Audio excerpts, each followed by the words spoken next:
Good morning. Thank you.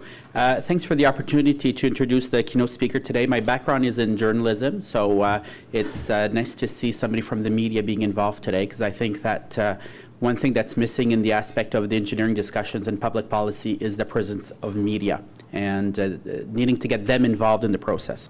So the gentleman I'm about to introduce has been described as a journalist who likes everybody. Probably everybody likes him too. And he's sunny to a fault and as wholesome as polka root, or in my culture, passe-partout, because I'm francophone.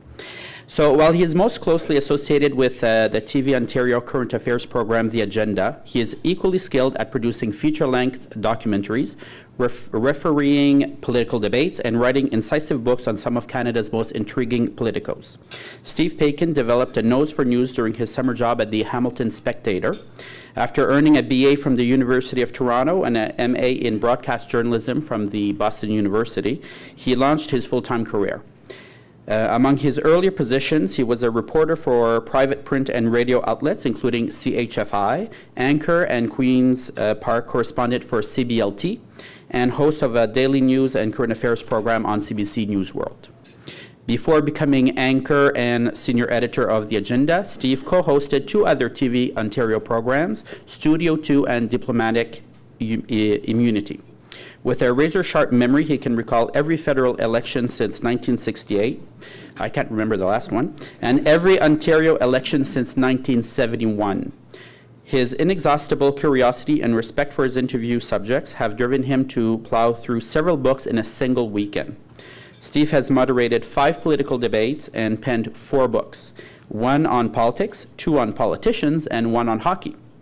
On The Agenda, he has also tackled topics well beyond the political realm, gridlock in the Greater Toronto and Hamilton area, anxiety disorder, and the proposed expansion of the Billy Bishop Airport. That's just a few. He has also spent time on the other side of the camera, producing 6 documentaries to date on subjects including former Ontario Premier John Roberts and the disintegration of Yugoslavia. His 1998 film, Return to the Warsaw Ghetto, garnered a Silver Screen Award from the U.S. International Film and Video Festival, as well as honors from film festivals in Canada and China. Steve has received an honorary doctorate from Victoria University, Toronto, and from Laurentian University, and a 2012 Queen Elizabeth II Diamond Jubilee Medal.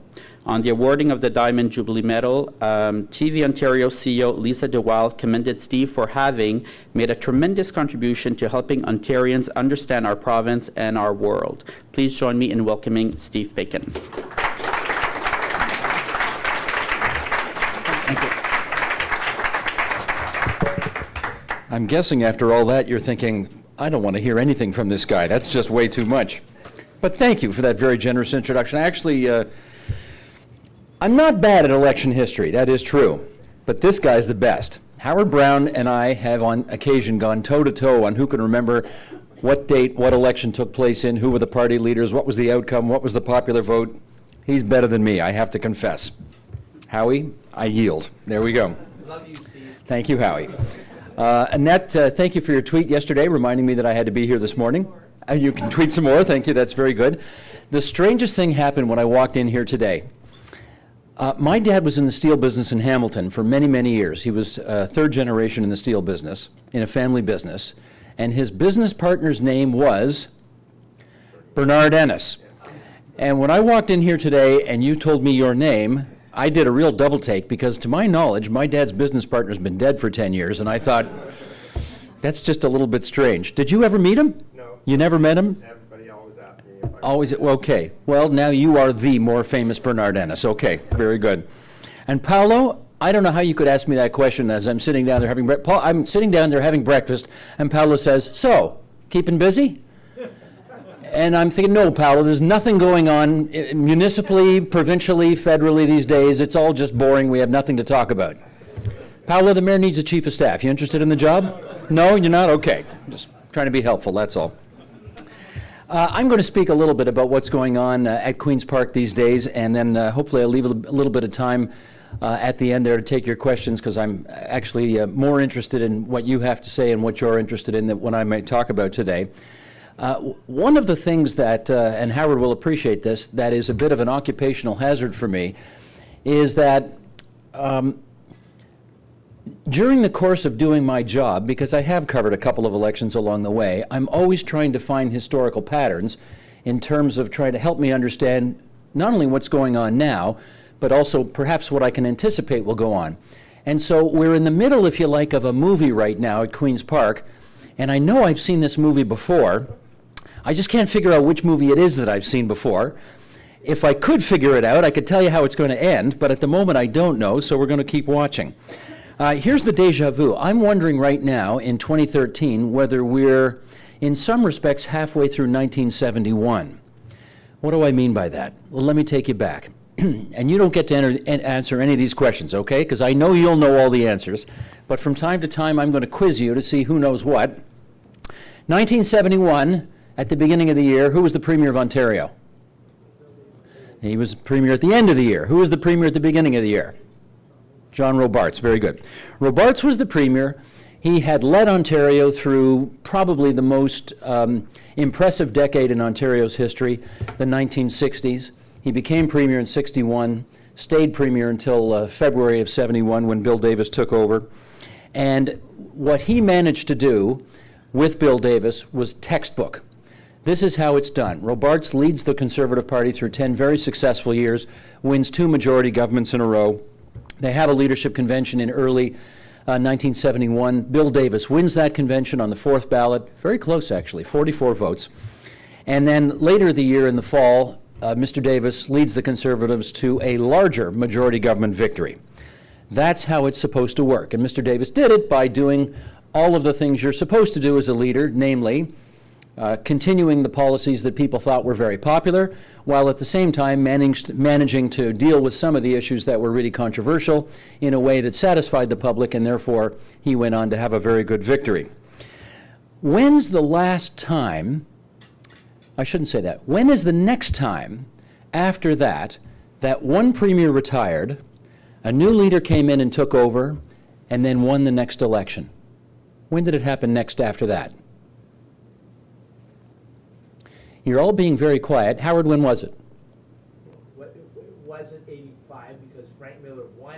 Technically, he won 52 seats in 85, but actually lost. Yes, Howard, too long an answer, Howard. The answer, the short answer. Miller Technically Frank Miller, but I think an election where you win the most number of seats but you're out 6 weeks later is not a victory. So I'm not going to say that. No, the answer is it's never happened since then. And this is my point. What Kathleen Wynne is trying to do in taking over for Dalton McGuinty hasn't been done in 42 years. So it's difficult to do. And that is the trick that she is trying to turn right now. Take over from a Premier who had a certain amount of electoral success. Let's face it, he won 3 times in a row. And now Kathleen Wynne is trying to improve upon what problems Mr. McGuinty left behind, and then have electoral success after that. Hasn't been done since Robarts and Davis did it. All right, let's think about the next thing. I'm trying to figure out now, perhaps, if it's not 1971 all over again, then maybe it's 1990 all over again. Why do I say that? Do we remember the scenario in 1990? There was the Liberal Party in power, doing pretty well, being fairly popular, until an early election call. And then after that happened, all bets were off. There were intense moments on the election campaign as ungrateful teacher unions tried to clobber David Peterson, every step of the way. Does this sound somewhat familiar at all?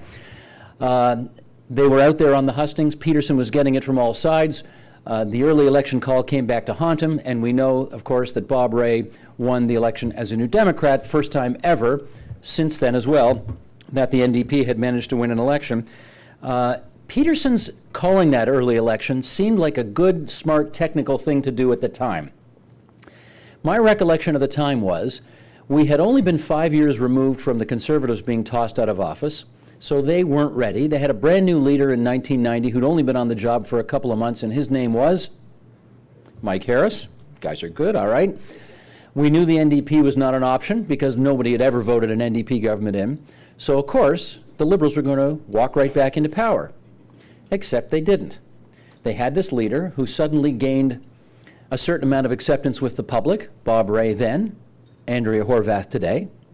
You look at all the polls, who's the most popular leader in Ontario today? Horwath, that's right. Andrea Horwath tops every poll and has, not the party, but she is the leader for the last several years.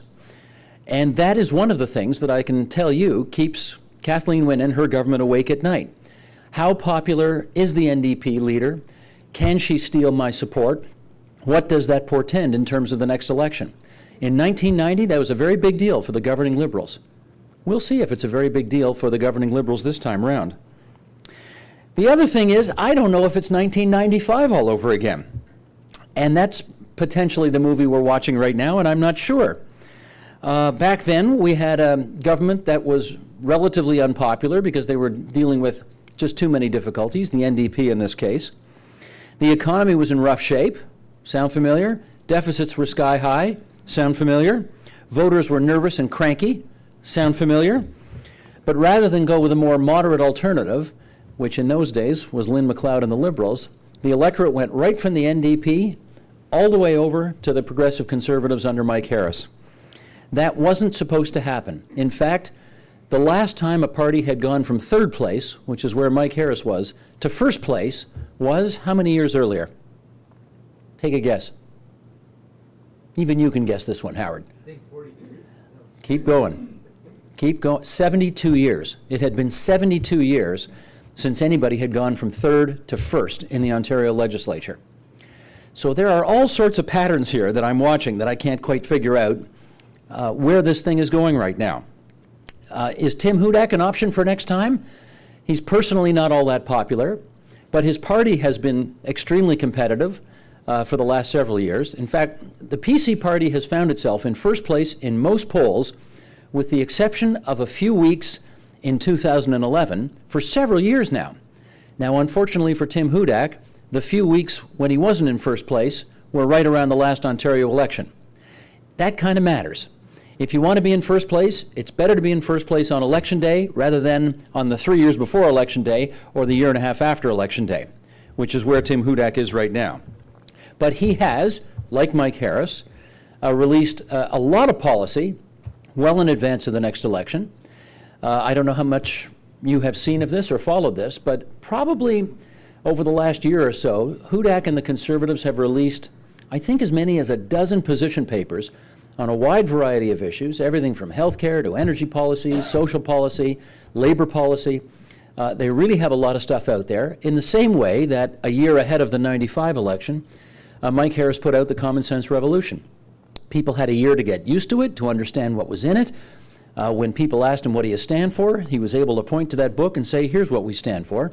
And Hudak is now doing the same thing. Whether Ontario is ripe for this kind of change right now, obviously we won't know until the next election. What are some of the other wild cards going on out there right now? As I look at the landscape, here's some of the things that I see. Dalton McGuinty, while a successful politician during election campaigns, and while most premiers had some success stories that he was able to tell about, he left the province in a very controversial position. The proroguing of the legislature, I think, did some, at least people have told me, was not popular even within his party and has tarnished his legacy somewhat. The Mississauga and Oakville gas plant cancellations, I don't have to tell people in this room, was a very controversial decision. And the successive Premier Kathleen Wynne has acknowledged that this was a decision made strictly for partisan political reasons, not on the merits. It was done to save seats in Mississauga. I guess it worked because the Liberals held all those seats in Mississauga. The question is, would they have held them anyway without canceling that plant and costing taxpayers and ratepayers $585 million? I guess we'll never know, but the fact is that also helped tarnish Dalton McGuinty's legacy as he was heading out. And so in the same way that Bill Davis had to clean up some of the messes that the Robarts government left behind, separate school funding, Spadina Expressway, that kind of thing, Kathleen Wynne has had to do the same thing. Now, how's she done? I saw a public opinion survey probably the week or two after she came into office, and you will never believe what was number one. people were asked, what's the number one problem this new Liberal government needs to fix? In first place, miles ahead of everything else was, take a guess. Not transportation. Not deficit. Not jobs. Teachers. Teachers. Number one by a mile was get this bloody teachers thing fixed. Did she do it? She did it. She did do it. What else has the public been adamant at her about? The gas plant situation.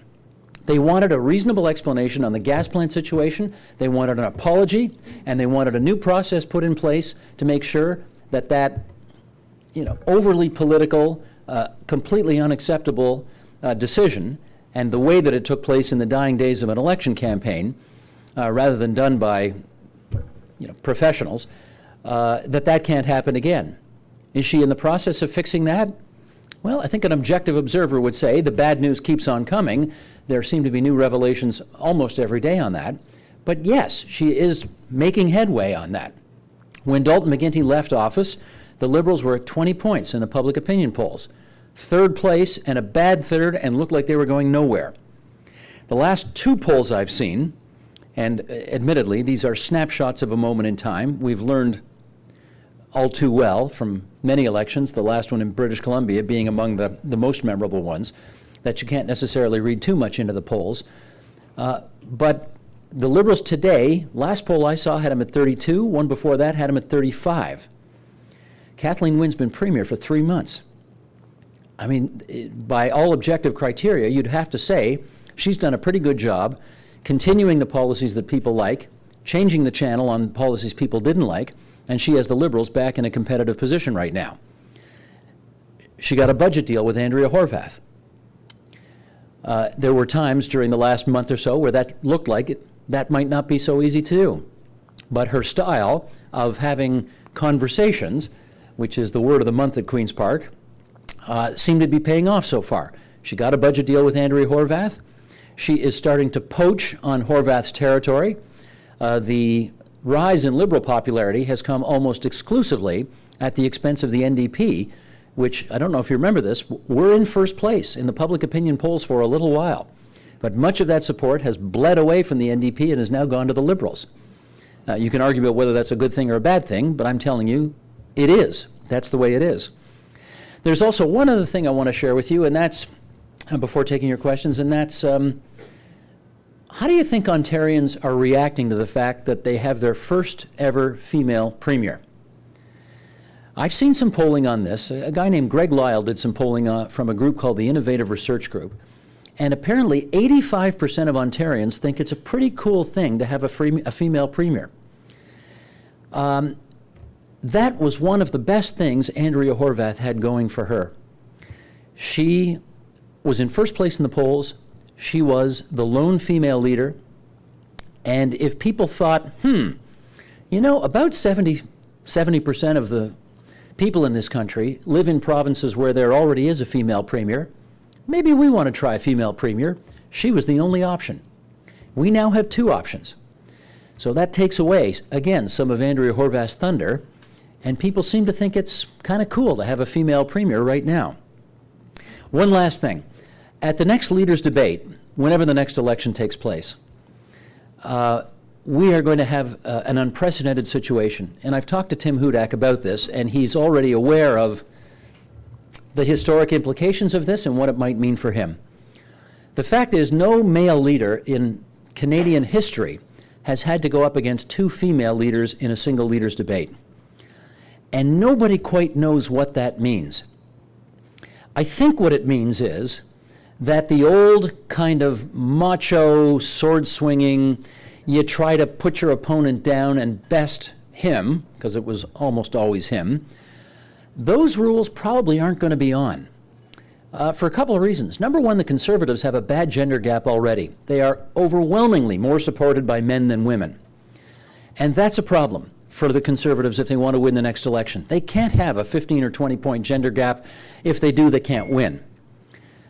Similarly, the Liberals need to, if I can make up a word here, rematriate the female vote, which had left them, gone to other parties, And now they are getting back now that Kathleen Wynne is in charge. So Tim Hudak and his people are having to think really hard about how we approach this next debate. How does Tim, on the one hand, look forceful and strong and angry about the government's record, while at the same time walking that tightrope of not coming across like a frat boy or a bully because he's got two female leaders that he's going up against? They know this is an issue. It's an issue of optics, it's an issue of approach, tactics, and they are quite exercised over what to do about that. I'm most interested to see how that debate turns out. So, we're in the middle of this movie, and I don't know how it's going to turn out. But, oh my goodness, it's a great time to be following Queen's Park. It's a very exciting time, and I enjoin all of you to watch the agenda every night at 8 or 11 o'clock, or if you're a really early riser, we're actually on at 5 a.m. the next day, and watch us cover all of the events as they unfold. Happy to take your questions, and thanks for having me here this morning.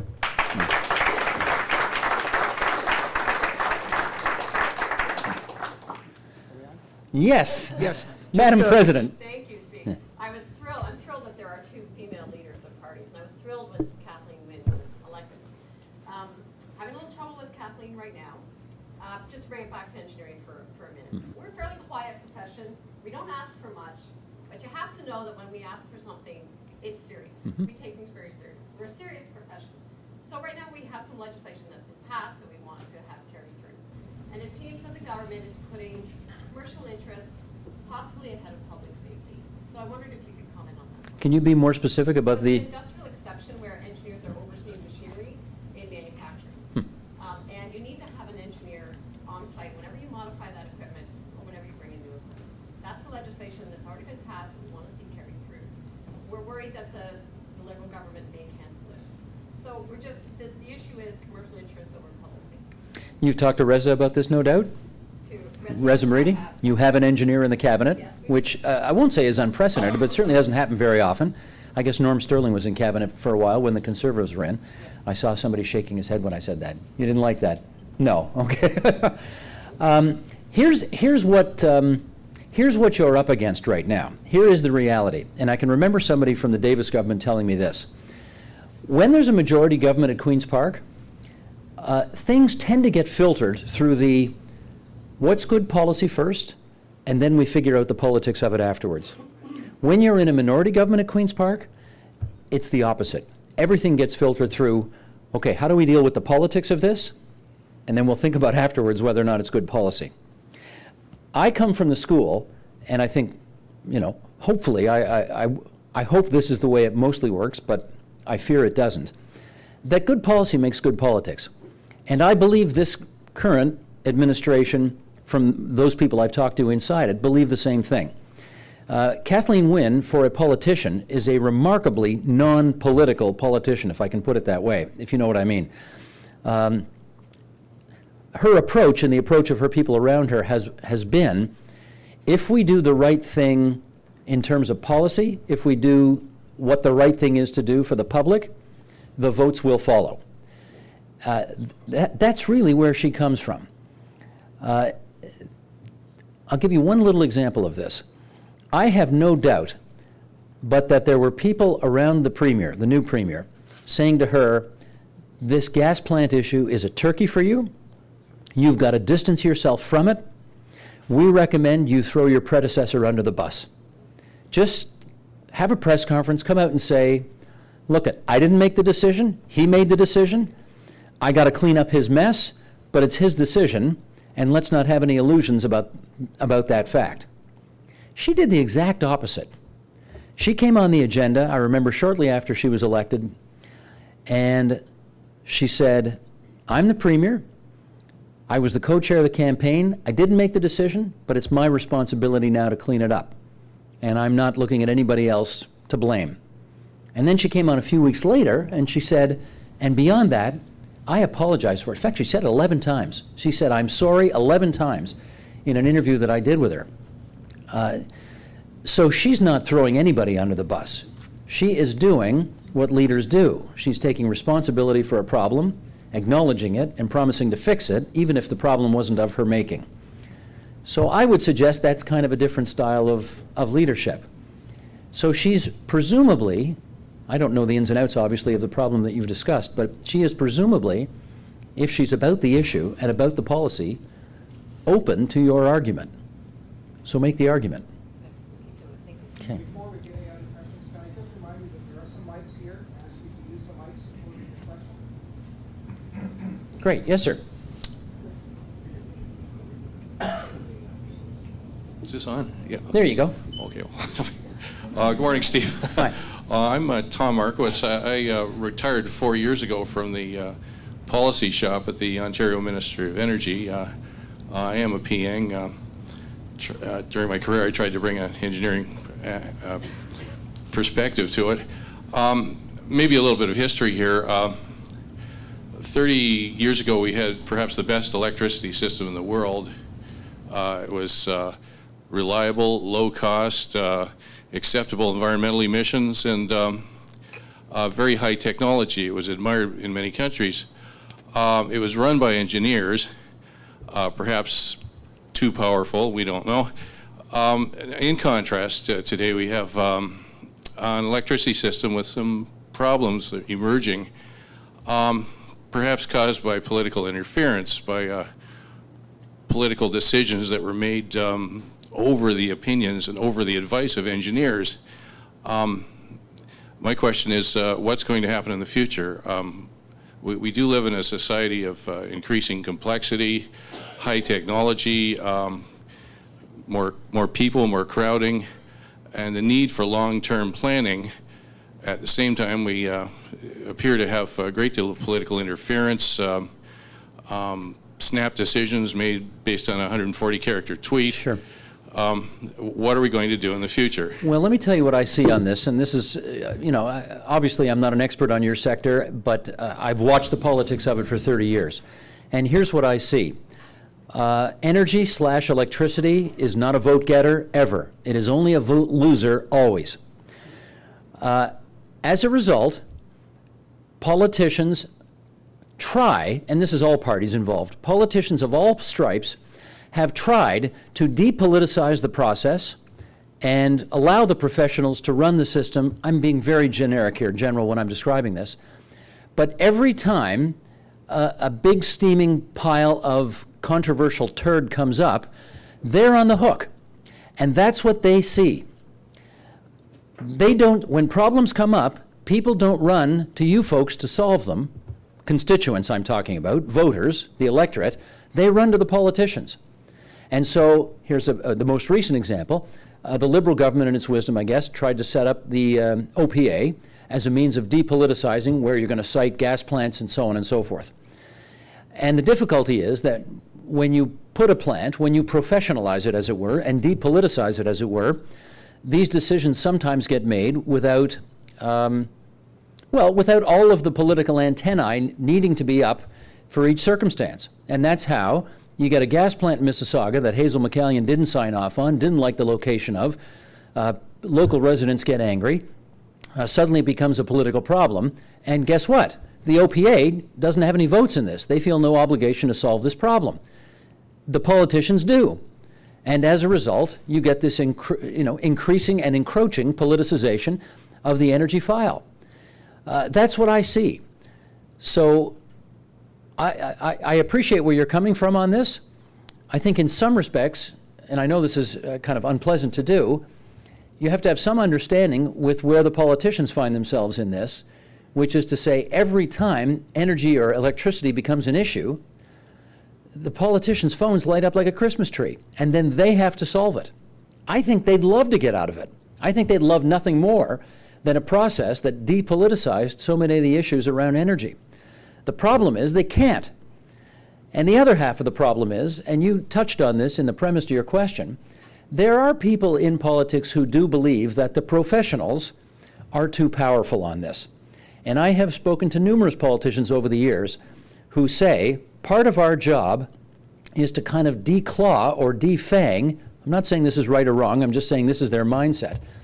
They feel that the professionals have been too powerful and are running the system back in the good old Ontario hydro days, and that the poor old Minister of Energy felt completely powerless if he wanted a change of policy to do so because the professionals were too powerful. These are the sort of boulders that are crashing up against each other that are causing the difficulties that you've just outlined. That's what I see.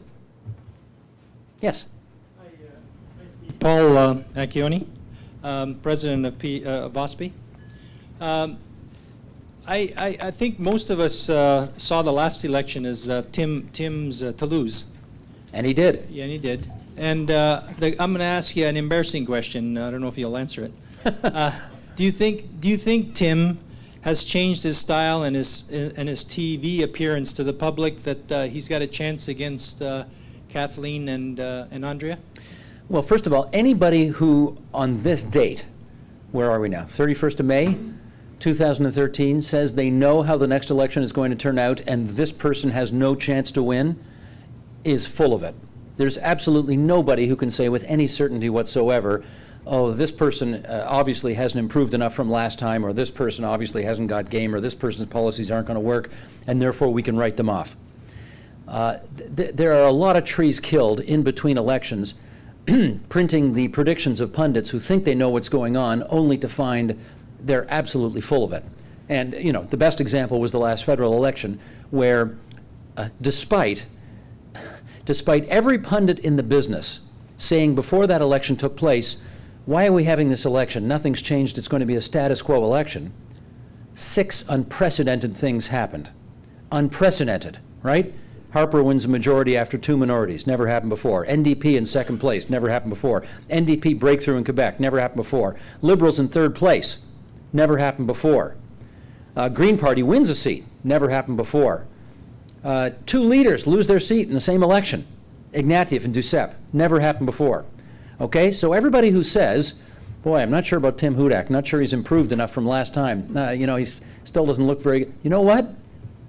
Take a chill pill. Nobody knows what's going to happen, and there's lots of opportunity in the next election, which no one knows when it will take place, for different things to happen. I'd mentioned the fact there hasn't been a successful political transition from one premier of the same party to the next premier of the same party in 42 years. I think Kathleen Wynne and her people know that. And that means they've got to be smart. I can tell you another thing. No rookie what, did we not pay the bill today? I can tell you another thing. There has not been a rookie leader in Ontario to win an election since 1971, Bill Davis. And I'm sure they know that too. So the reality is, Tim Hudak and Andrea Horwath go into this campaign with a built-in advantage. They've run and led province-wide campaigns before, in 2011. Kathleen Wynne never has. And I've talked to leaders over the years about the difference between being a senior cabinet minister and, you know, not just campaigning in your own riding, but going around the province a bit to try to shore up support elsewhere, and being the person. Being the person who does 8 events a day, scrums with the media all the time, being on the hot seat. It's different. So anybody who thinks they know what's going to happen next time, don't be so sure. Having said that, Tim still has a challenge. There are 2 Tim Hudaks, if I can put it this way. There is the Tim Hudak who, if he sat down at your table and had breakfast with you, you would say, boy, that's a neat guy. He's interesting, he's personable, he's charming, he's interested, he listens well, he's got a lot of experience. He's a guy that could give you some confidence. There's the other Tim Hudak who still shows up on your television set looking and sounding too robotic. And he and I have talked about this, and he doesn't know why this happens. And they're working on it, but it still happens. And, you know, when you ask him, as I have, you know, here's Andrea Horwath, here's Kathleen Wynne, and here's your popularity down here. You're running well behind your party. The 2 of them are running ahead of their parties. You're running well below your party. What's with that? It bugs him. Of course it bugs him. He wishes he were more popular. He hasn't figured out how to do it yet. They got to keep at that. They may not have much time to figure this out. My hunch is, you didn't ask me this, but I'll throw it out there for what it's worth, there's no question in my mind that Kathleen Wynne and the Liberals wanted to avoid an election this spring. She got elected at the convention at Maple Leaf Gardens back in January, in part because she pledged to be able to work more constructively with the opposition in a minority parliament, and therefore, at the first opportunity for a confidence vote, if she had lost it, I think the whole modus vivendi to her victory disappears and she's in trouble. That didn't happen. She found a way to work with Andrea Horwath and get enough votes to pass the budget. Okay, so she's passed that first hurdle. Now what? Does she really want to be premier without an election? Technically, she can till 2015. Does she really want to go to 2015? If you ask Ernie Eves what his biggest mistake was after he inherited the premiership after Mike Harris, his answer was, biggest mistake I made was not calling an election right away. He was never more popular than within the first 6 months that he got the job. After that, oh my gosh, you remember, mad cow, SARS, blackouts, you know, everything fell apart. So my hunch is that there will be an intense amount of pressure on Kathleen Wynne to call an election this fall, and the story will go probably something like, I promised to try to make this parliament work. I have. It's the fall of 2013, meaning this parliament has now lasted 2 years. Most minority parliaments only last a year and a half. I feel it's only appropriate for the people of Ontario to have a chance to render their verdict on how well I'm doing. So I'm going to the Lieutenant Governor, asking him to dissolve the legislature, and off to the polls we go. You know, that would be a reasonable approach. But you never know. She may decide she wants to go right through to 2015. If she loses that election, though, she's going to be pretty upset if she was high in the polls and didn't take advantage, striking while the iron was hot, so to speak. So those are all the, very, very difficult strategic decisions that they're having to think about right now. Jordan Max with PEO. Hi. Hi, Steve. My question is about attitudes, and I think it's a two-part question, but I think they're related. In looking at the last 2-3 years, and especially I think the last even 3-4 months of what's been going on, not only in Queen's Park, but in Ottawa, now down at City Hall, can you say that there is a different public attitude towards public institutions and leaders? And the corollary, not just because it's a minority government, but is Queen's Park government even more risk averse perhaps as a result? Can we expect our public institutions and leaders to be on a shorter leash, to be held to a higher standard of accountability? And by extension, when I say public institutions, that carries over, I think, in the public's eye to self-regulated professions and attitudes towards that, and whether people can understand the nuanced difference, or are we all lumped in together? Okay, a lot of themes there. Let me see what I can unpack here. On the last part, absolutely yes. The most significant thing, in light of all of the scandals that are going on right now, transparency, accountability, fessing up and fixing problems, that's what the public wants right now. The polls show it. I instinctively feel it in my gut. That's where people are at. I think the great irony of this whole Rob Ford situation right now, you didn't ask about this, but let me throw it out there. The great irony is, and look, do any of us in this room know if the mayor has a substance problem? We don't really know. But obviously, members of his staff think so and have urged him to confront it head on. And, you just have to know that if he were to call a press conference and sit there for an hour and take everybody's question, rather than go out, give a 90-second speech, take one question and leave, and the answer isn't responsive to any of the questions, you have to know that if he said, I have a problem, I thought I could work my way through it, I can't, I got to go get help, I'll be back in a month, and I'll be the best mayor that this city is entitled to have, the sympathy for the man would be through the roof. His polling numbers would go through the roof. So I think there would, because people are fair. They actually are. At the end of the day, people are fair. And they would say, well, you know what? You've asked for our understanding and trust, and okay, how can we refuse?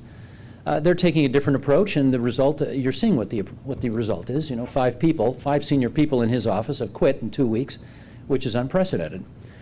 So yes, transparency, accountability, fessing up, fixing are where it's at.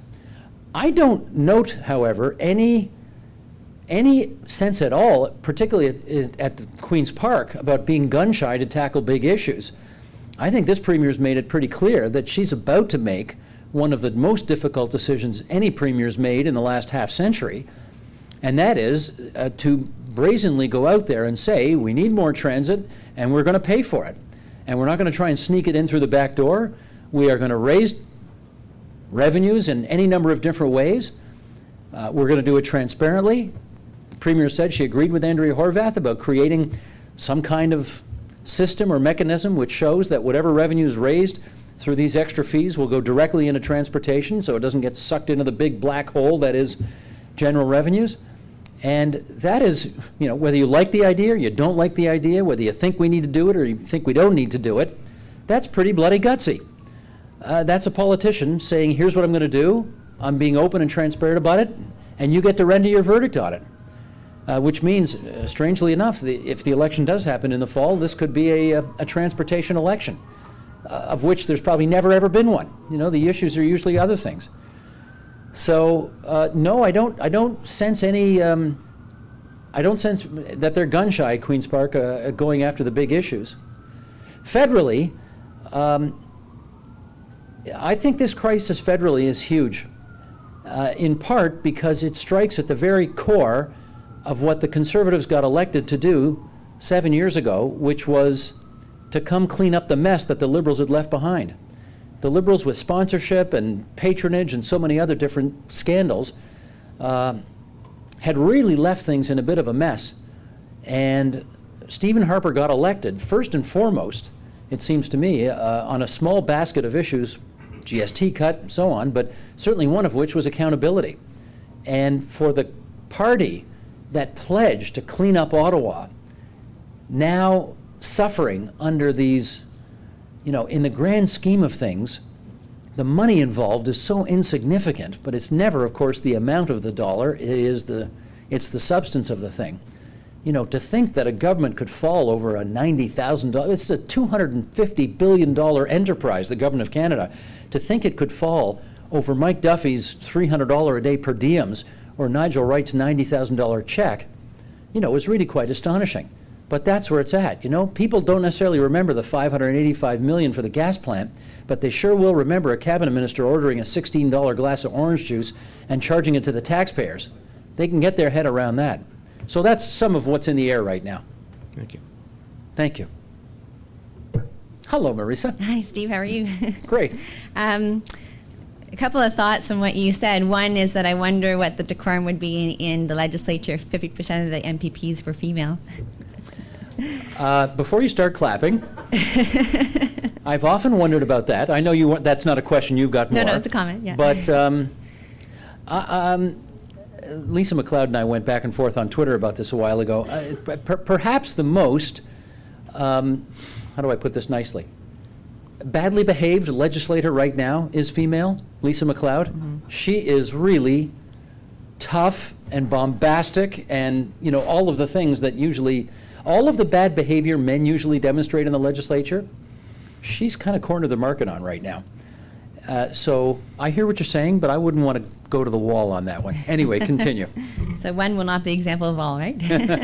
That's true too. So Marisa Sterling, I'm with PEO, and what keeps me awake at night is I'm wondering, in a minority government situation, as you phrased it today, certainly there are more popular, more well understood issues like transit in the general public, and so you're saying this government is very much willing to tackle sort of stronger issues and kind of do the right thing. They're interested in that. And I'm just wondering if some engineering issues are maybe not as well understood in the public and are complicated and are non-populous and so forth. And so those kinds of things in a minority situation, do governments take the time to work on those things, or do they wait for another time where they've got a majority? Or do they have to have sort of bi or tripartisan support before they move on stuff that isn't as easy and clear for the public to get, such as a transit policy? Yeah, my hunch is the latter. And the other thing is, while governments say they can walk and chew gum at the same time, it's often really hard to do it. You know, politicians, I know what we all think of politicians, but, you know, the funny thing is they get elected to pursue an agenda. They actually run for office, the vast majority of them, not because they want to do what Mike Duffy's done and kind of milk the system to the best of their ability, but the vast majority of them get elected because they've got some ideas that they would like to see implemented. And what prevents that from happening? Who was that British politician? I think, was it Harold Macmillan when asked, you know, what's the hardest part of the job? And he said, events, dear boy, events. And that's the trouble. You know, the mayor has an agenda, and then here comes this video. You know, Kathleen Wynne's got an agenda that she wants to see pursued. 80% of her time is spent dealing with this gas plant issue that she had virtually nothing to do with.